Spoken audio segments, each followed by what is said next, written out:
François, depuis cette Belgique si proche, si amie, si différente aussi parfois, doit nous amener à méditer la question politique. J'ai le souvenir, dès mes premières rencontres avec vous, chers amis, de ce que vous m'avez dit. Quand vous m'avez dit, nous ici, depuis Bruxelles, depuis La Haye, depuis Luxembourg, depuis Tournai, depuis Charleroi, quand nous voyons l'action du gouvernement de François Fillon, nous sommes tout simplement fiers de notre pays. Nous sommes fiers de ce gouvernement. Nous sommes fiers de voir la voie retrouvée de la France dans l'Europe. Ces mots-là, curieusement, je les ai entendus bien plus souvent ici, sur cette terre, que je n'ai pu l'entendre parfois dans mon propre pays, au sein de l'Hexagone. Et cette remarque, cet étonnement, cette fraîcheur, ce patriotisme moderne que vous manifestez à toutes les occasions de nos rencontres, il en dit long, je crois, sur l'importance de votre regard, de votre vision sur la politique française et sur les enjeux de la politique française pour l'avenir de notre pays. Parce que, cher François, et cela je veux le faire ce soir parce que c'est une occasion irremplaçable pour moi que de le faire. Tu me fais l'amitié de venir me soutenir ici dans cette circonscription qui porte tous nos espoirs. Je crois que tous les Français établis ici, à travers ma voix, doivent te dire, Monsieur le Premier ministre, vous avez, aux commandes du bateau France, tenu la barre dans la tempête. Vous avez protégé notre pays. Vous avez permis à notre pays non seulement de retrouver sa place dans l'Europe, de retrouver sa voie, mais d'esquisser une Europe moderne, une Europe nouvelle, une Europe politique qui rende l'Europe communautaire intelligente, qui permette par la crise et dans la crise de dépasser tous les empêchements du passé. Vous avez inscrit dans la politique de notre pays la modernité et vous l'avez fait en disant une chose simple, que chacun d'entre vous, chers amis, a pu me dire quand nous nous sommes croisés, ou me redira quand nous nous croiserons demain, c'est que dire la vérité à nos compatriotes, dire la vérité aux Français, c'est la condition indispensable, c'est l'odeur de la politique. Et quelle est cette vérité? Celle que j'ai tellement entendue, mon cher François, dans ces discours que tu as prononcés à l'Assemblée nationale, dans tes interventions au Conseil des ministres, dans ces apartés que parfois nous avons pu avoir, eh bien c'est tout simplement qu'il n'existe pas de rétablissement pour notre pays sans la vérité sur la situation de nos comptes publics, sur cette exigence incontournable de retour à l'équilibre, mais de retour à l'équilibre dans une conception généreuse, solidaire, que tu portes au plus profond de toi. Ce sont tes engagements, c'est ce qui te détermine. Ça n'est pas de la rigueur dont nous avons parlé, c'est de la sobriété. Une sobriété en conscience, qui par le retour à l'équilibre, en même temps que tous les moyens pour les projets de l'avenir, pour l'investissement, ont permis d'esquisser ce qu'aujourd'hui l'Europe est en train de concevoir, notamment avec les projets de fonds.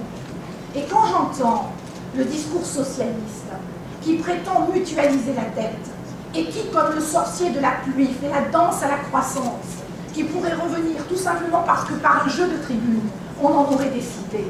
Je sais qu'au fond d'eux-mêmes, bien sûr les Français d'ici, parce qu'ils le disent, parce qu'ils le savent, parce qu'ils le voient, parce qu'ils l'ont voté en accordant à Nicolas Sarkozy 53,12% de leur suffrage, ce qui n'était pas le cas dans l'Hexagone, en effet, mais aussi les Français de la France, de l'Hexagone, qui eux-mêmes n'ont pas fait, contrairement à ce que certaines images ont dû montrer, la fête le soir de la victoire du candidat socialiste.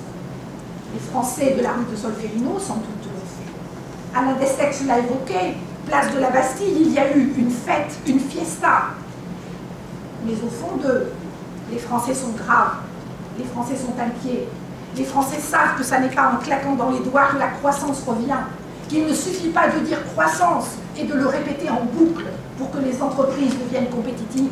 Il ne peut pas être possible de nier le coût du travail et de nier l'incidence qu'il a sur la croissance pour alléger d'un seul coup les malheurs des Français qui voient leur entreprise fragilisée et qui voient poindre le risque du chômage.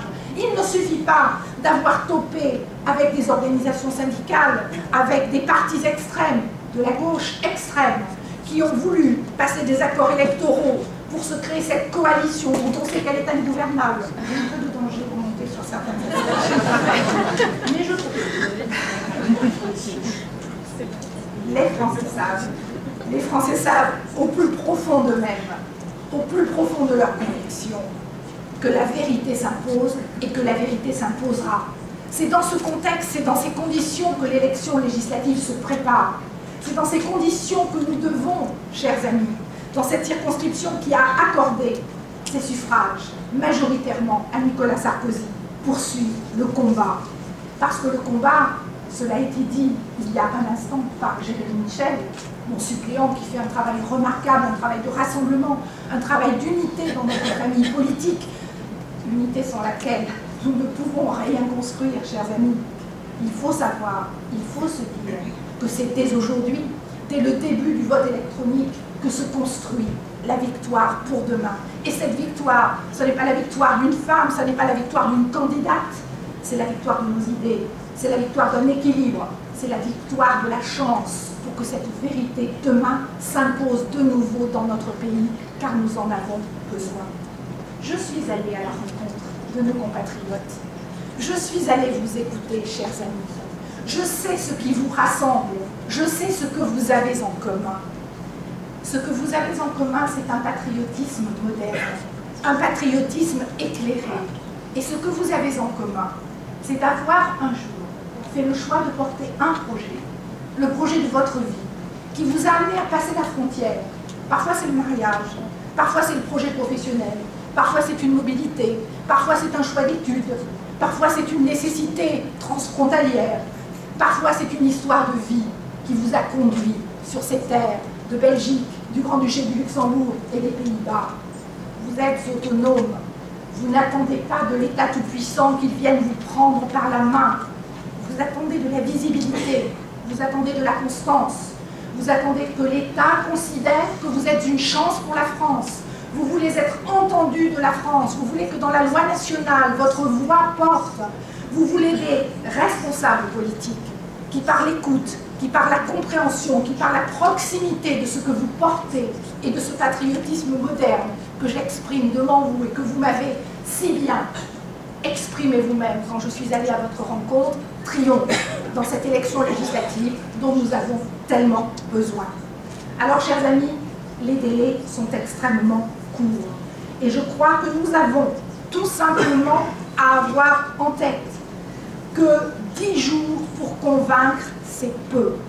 10 jours pour faire la différence. 10 jours pour que tous nos compatriotes établis en Belgique, établis aux Pays-Bas, établis au Grand-Duché comprennent qu'il n'y a pas d'errement possible dans le scrutin législatif, que la dispersion, que les candidatures d'opportunité sont une manière tout simple de marquer le soutien à un candidat socialiste.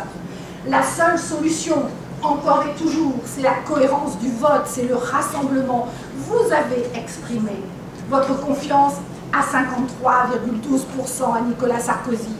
Vous avez approuvé la politique de François Fillon par ce vote. Vous voulez que cette voix, ce projet pour la France soit entendu, très modestement, mais avec toute la force de conviction, tout l'engagement républicain qui est le mien, toutes les certitudes que je porte, que cette voix, la voix du gouvernement de François Fillon, c'est la seule pour notre pays. Parce que toutes les autres arguties, toutes les prophéties, toutes les incantations et toutes les danses de la pluie, comme je le disais il y a un instant, ne sont que des tromperies, ne sont que des fumées, des brouillards pour gagner du temps et espérer passer quand même, passer encore, tenir. La réalité est tout autre, vous la vivez et vous la connaissez. 10 jours pour se poser la question du bon choix de ce député qui devra vous représenter, qui devra avoir la force et la capacité de dire ce qu'il a à dire en votre nom et de faire que dans la loi nationale, désormais, comme l'a voulu la réforme institutionnelle, que les socialistes n'ont pas voté, vous puissiez être entendus pour que demain, vos projets et votre patriotisme moderne, votre idée de la France, votre idéal républicain, soit vivant, soit vif, c'est à notre portée. c'est possible. C'est un défi que nous pouvons relever, fois après fois. Alors chacun d'entre vous, chers amis, chacun d'entre vous est porteur de cette mission d'aller chercher ces voix qui vont faire que demain, nous redonnerons une majorité à l'Assemblée nationale, à nos valeurs, à notre famille, à l'UMP, dans l'esprit de ce gouvernement de François Fillon, qui a montré le chemin, qui a mis tous les jalons, qui a esquissé la seule feuille de route crédible pour la France. Je veux vous dire mon immense plaisir de vous retrouver ce soir. Je veux vous dire que je suis heureuse de laisser la parole à François Fillon, que nous attendons tant de son message, que c'est avec beaucoup de gratitude que je le fais et que j'ai une immense confiance en vous. La détermination à vous servir est totale.